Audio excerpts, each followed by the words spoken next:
Good evening from the far, far, far east of Europe. I am here in Sultanahmet in Istanbul, Turkey, but I'm on the European side by the Bosphorus Straits, divided by the Dardanelles as well. And here comes their tram, this magnificent city of somewhere around 20 million people.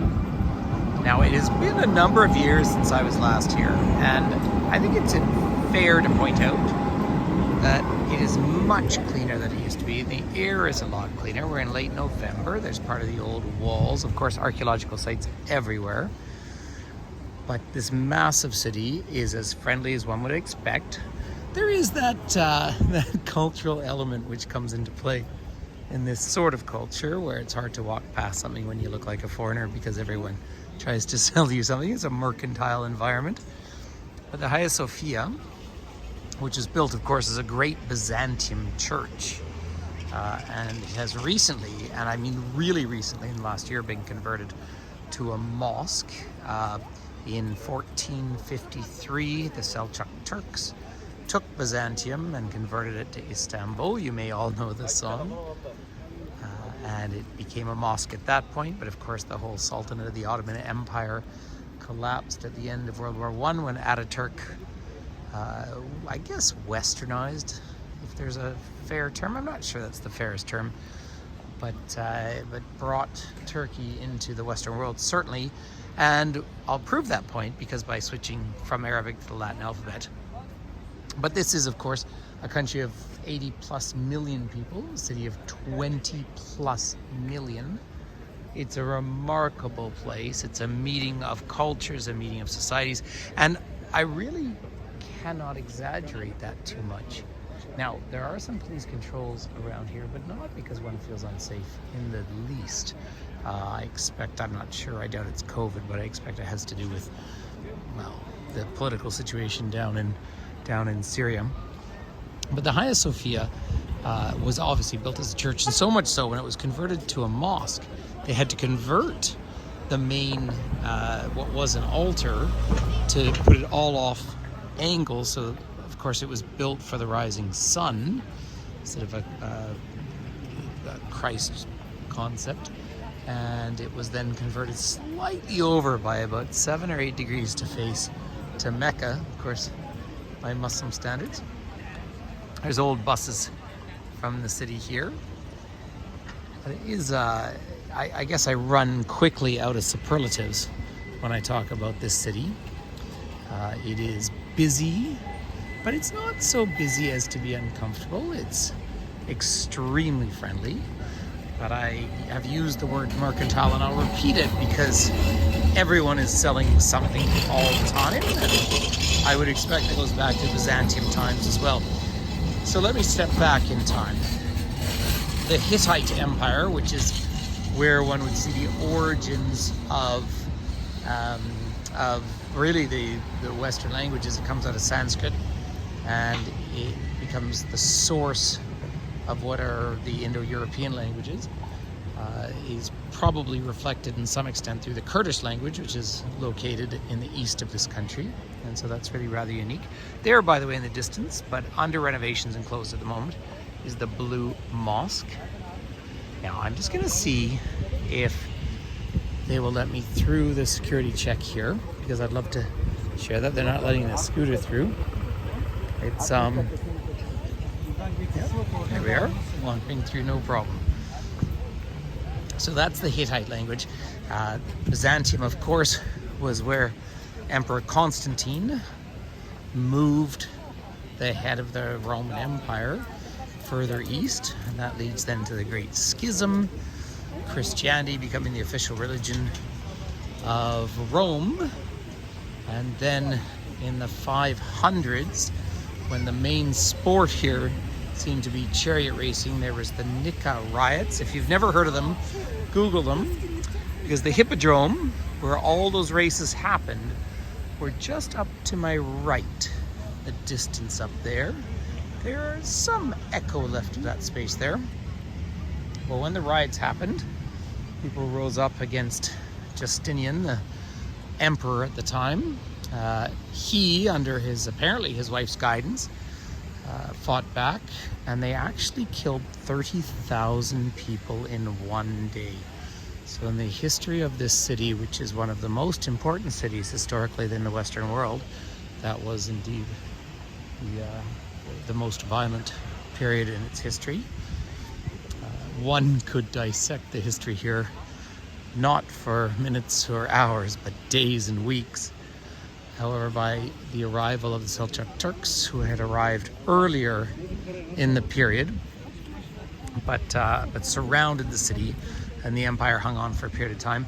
Interestingly enough, they could have capitulated, it is said, two ways: to Western powers or to Eastern powers, and they chose Eastern powers because the Christians and the Jewish population here were actually, to some extent, more respected by Islam. So it's a very interesting bit of history that way. Now there's the minarets. The minarets were added, well, they were added onto Hagia Sophia, and then of course many mosques were built. Generally, many of the mosques around here were built to the sultans, a bit like the pyramids of Egypt. So it's a unique bit of sort of self-aggrandizement historically. But this fabulous little water fountain was actually a gift from Kaiser Wilhelm, and that's very important because of course the Germans at that point, pre-World War I, this was I think 1898, 1897, something like that, reached out to the Turks, the Ottomans, in a sense of partnership and creating an allegiance that did actually hold through World War I, so much so, of course, the famous Battle of Gallipoli, tragic battle from all sides, but the Turks won that. But that was the collapse, really, of the Ottoman Empire, the final collapse. And that collapse then led to the rise of modern Turkey, the Republic of Turkey, which is a modern, somewhat secular state. That's a whole different conversation for another day. But it's a fascinating mix of people and cultures. So here is the German fountain. And it's not that this is the #1 sight to see by any means, but when I come back to the Nikah revolutions or riots, this was all probably the largest hippodrome that existed in the greater Roman Empire. There is one obelisk that took 60 years to deliver from Egypt down at the far end. The second one never made it. But can you imagine chariots running down here 1,500 years ago? It is remarkable to think about that. Modern Turkey, well, modern Istanbul, trades to some extent on the structure that was built all the way those many, many, many centuries ago. And that's why it's such a significant place. So this is just a short hello from this incredible city. I will be looking over, as I was today, to Asia, and there's a lot more travel from a personal point of view. Long time ago, 2 decades ago, I hitchhiked across this country, and I was touched by the generosity and warmth and friendliness of the Turkish people and the Kurdish people, I might add. And so I did go out with a guide today, brilliant guide and very kind person who grew up in a Kurdish village in central eastern Turkey. And that too is probably worthy of a conversation. But Sultanahmet is the area I'm staying in, that many, many tourists stay in. And it is interesting, even in this world of pandemics and so forth, it would seem there are tourists from all over the world. I came downstairs in the hotel this morning and met a group from Guatemala. So that was fun because I know Guatemala well and I love it. And so it is a meeting place of cultures and various cultures. So Asian, European, Islamic, and again, as an important world city, a crossroads of so much, Istanbul is a little bit of the image of how we tend to approach our world as a whole, and I take that quite seriously. So the Blue Mosque, incidentally, is not really blue from the outside at all. It's blue on the inside. It's going through renovations. It has specifically 6 minarets, and they each have 3 balconies, and it's all a mathematical statement about the Sultan who built it. And one can decide whether they like different types of architecture. I must say that Islamic architecture I find extremely appealing because it's full of all sorts of not iconography, which is not permitted in Islam, but really deep artistic forms. This is an earthquake zone, yet these domes have survived for centuries, which is really rather remarkable.